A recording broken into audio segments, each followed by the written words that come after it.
to find and engage. However, if EDG slip up, LNG do have options to start following up with Rel or Rihanna combos, the Pantheon opening up another angle too, and that will be their path. Xiaohao's dropped a couple camps to make this happen, right? He's still got a full quadrant to clear.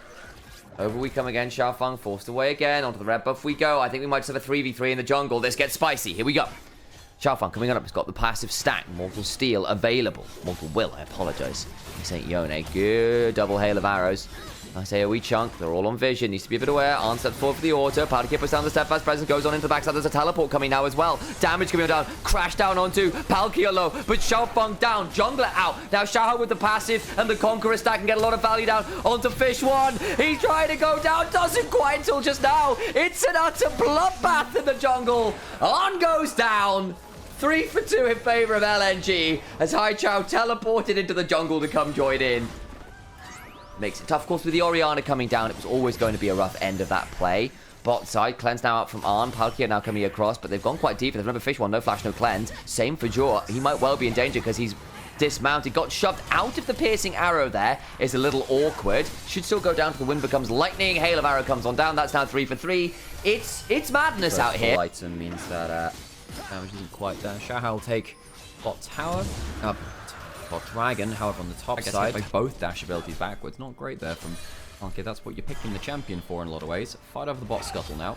Alright, gonna try and turn this one around. Palkia's still there. Arn also around. Flash on forward. Doesn't press the W again. Shockwave comes on down and Palkia's just dead. They do turn it around so it ends up being support for support, but again, I'm not quite sure what's going on with the steadfast presence activation. Well, it was rush actually.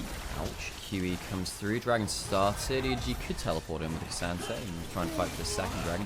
I think they're happy fighting. I think they're happy waiting a little bit, pushing in lanes where they can. Get a bit of map control first, especially because they are lacking turrets. Victor recalling, not threatening bot tap. Teleport in now. There we go. See what he's got in inventory. Angel now level 11, worth noting. Bigger Arcane Storm to work with. No shockwave. Remember, that was just used bot lane. Very important that. Palkia looking for an angle. Get a bit of a chunk onto Joe. Who's looking for that flank on in. Down to 3 HP is the Herald. Remember the eyes on the other side. Change the corruption out of Xiaofeng. Looking for the smite fight. Taken by Pantheon. Knocked away is the Jin, but he can still use the curtain call. Is it going to matter though? They kill off Jaw, and the eye of the Herald is there. And that's feat of strength for LNG as they just win the smite fight. Spooky damage check. Stuff like Ral and Poppy sometimes. It's not the Solstice Slayer, which again gives you some move speed and blah, blah, blah. But, boring Righteous Glory, right? Good to know. Palkia, well, he might need to, he doesn't have his ult to use it here. Gonna get popped, presumably here. What comes the Varus, but to what end? I think the God of Space has been squished. Yeah, to control through that either, because there are a couple of ways you get objective control, and CDC's going to try and hold his way at the top side. Now going to have to get away from that turret. This is a powerful Pantheon, takes down a decent amount of the HP. Doesn't have Black Cleaver just yet. 3 grubs will take down this turret, and I think EDG have been a little bit bad at cross-mapping when those turrets have been. Hang on a second, this could be a wall stun. Oh, going to try and find the angle, get it. There's the cleanse, the flash. Gets out safely, deadly flourish wide, but Palkia could be in danger here. Does get hit by 1 shot, 4th body blocked by Arn. Xiaohao finding out Draw, who's got flash, doesn't have heal just yet, forced to use that summoner. Oh, and the Crescent Guard knocks the side of Xiaofeng away. Arn now coming on over. The Aegis Assault is down. No more defensive tools. Deadly Flourish lands. We'll find the Comet Spear after. It's his own ultimate, which is a bit sad. They tried to get the pop-up. CDC getting ulted by Xiaofeng topside, and there's no turret this time, so he is, unless he can punch someone through a wall, quite dead. Zucker, can he get close enough to the wall? He can! Why did he stand there? Oh, that's unfortunate. Still going to get stunned up. CDC trying to buy some time, but does need to dash quite a long way away and will still go down.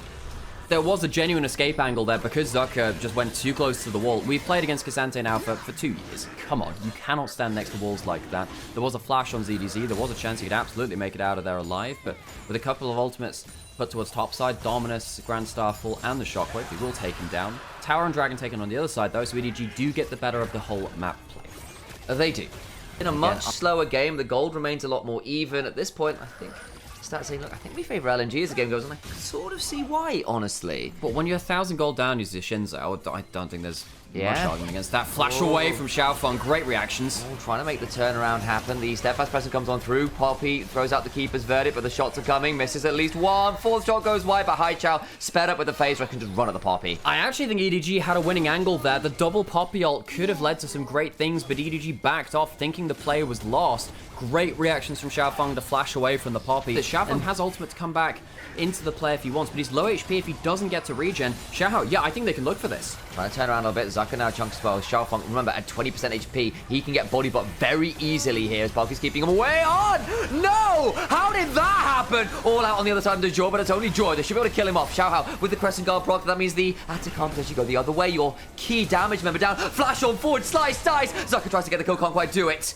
And the Atacant is still getting leashed. There's a Chaos Storm dropped onto Xiaofeng. He can't smite anymore. And EDG, though they fumble a bit into that fight, end up getting the objective somehow, some way, and they have HP to continue the fight. Angel walking around the side. Xiao can look to go on forwards, misses the wind, becomes lightning, won't quite find it. To get it, and they are at the objective first for once. This is what we wanted to see before. LNG will now need to try and fight for a bit of territory around this. EDG getting into River first is really bad news for LNG. To start poking up with the Victor, start poking out with the Varus as well, and they will have to be the ones going into the plate. They do have a Ryle on the flank who has flash. This is a good angle for Draw. Try and make it happen. Renekton in the picture in picture, trying to make things happen. Now TPing and looking to turn this one around. Short, potentially in danger. He's been collapsed on. Good double shadowing strike. ZDZ though, trying to find some angles on the other side as Zucker just gets eviscerated. Shockwave comes on forward, but it doesn't really lead to all that much. Xiaofeng now in danger himself. The Aegis Assault just runs out of juice. Oh. And they turn back onto the Dragon. The damage from Arn in that play was absurd. Wow.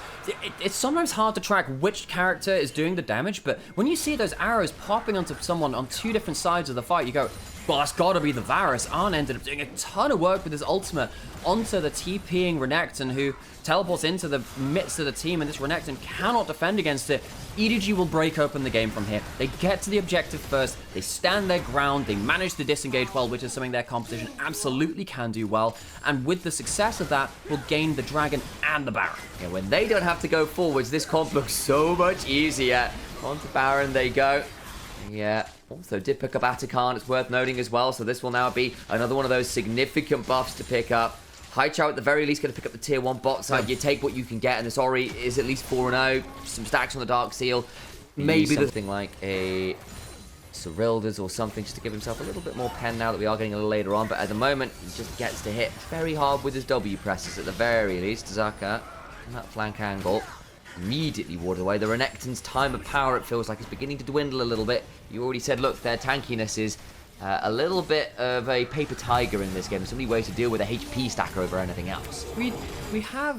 Wait, in terms of tiger champions, Rengar is the closest, but he's more like a lion, right? No, actually, no, he is actually a tiger, think about it. The facial features of Rengar are actually more like a tiger. I've always had him more lion-like. I did, because that's the coat. That's the coat. He's got the mane. Yeah, he doesn't. Yeah, he has the. Yeah, but then tigers can have that kind of. That's true, maybe. And then obviously it's a lot more like Predator from the Alien. Yes, obviously, yeah. Again, a lot of people just do not recognize that. It is Kha'Zix and Rengar are literally meant to be Alien versus Predator, and it's not that subtle, folks. In the jungle, your teammates can't hear you scream like, "Please come and defend me! Rengar's trying to kill me." I mean, on side lanes, no one can hear your ADC scream. Flips around them quite nicely. Oh, hang on, here comes the Pantheon ult, trying to catch out the... everyone else had recalled. Everyone else had recalled, and the poor Varus will pop cleanse and die on the retreat, shut down, going over to the side of Pantheon. Great timing on that pickup. Again, it doesn't really... Good bush there. I don't know whether it's going to change all that much. A lot of wards behind. Xiaohao's a known quantity. Joy's on the flank. They know he's there now. Now looking to potentially get on towards the Dragon. Jaw on the flank. Does get on in. That's not the best angle as Angel goes gone. Knock away on the flanking. Renekton. He doesn't get in. Now the damage goes on to Haichao, who's broken apart. Over the wall goes Fish One, but he's taken hook, line, and sinker. Ocean Soul for EDG, and Fish One's out on dry land. EDG find the angle as they... And even then, actually, when they have been able to play their way, it's still been pretty solid. It's just been not as easy for them to pull off, I think. And credit to them where they've fallen behind the game and still had the wherewithal to stand and fight in the right way. They've fought back in the correct way. Xiaohao going forwards, does have the Ocean Soul, does have the Sundered Sky, and he's gonna heal like a motherfucker. Oh, yes, he does. Haichao says, bye, Chao. Still got a GA to work with. The Arcade Storm is rocking and rolling. Xiaofeng flashes away. ZD's here in the backside. He's gone all out. Just this once, Master. Knock up the Grand Starfall. Looks like a firework failing to get into atmosphere. It's just not quite burning bright enough, is it? The incandescence. A flutter in the flicker in the wind. Zucker will slice away, but we know what those dice are rolling. It's natural one, Snake Eyes. Wind becomes lightning, audacious charge, still up and available. Second wind becomes lightning, gets sliced away from again. And he's just going to buy some time. And Xiao's like, no, let me get this kill. Zucker will try and get his way back to base. I don't think he'll even be able to teleport out. If he does teleport, he's dead. He's a dead crocodile anyway. That will be 10-0 in games for EDG. 2-0, 2-0, 2-0, 2-0. And yet one more 2-0 to end off their first 5 series. In the death of the splits, 2 down for EDG. They find themselves in Nirvana, in the afterlife of the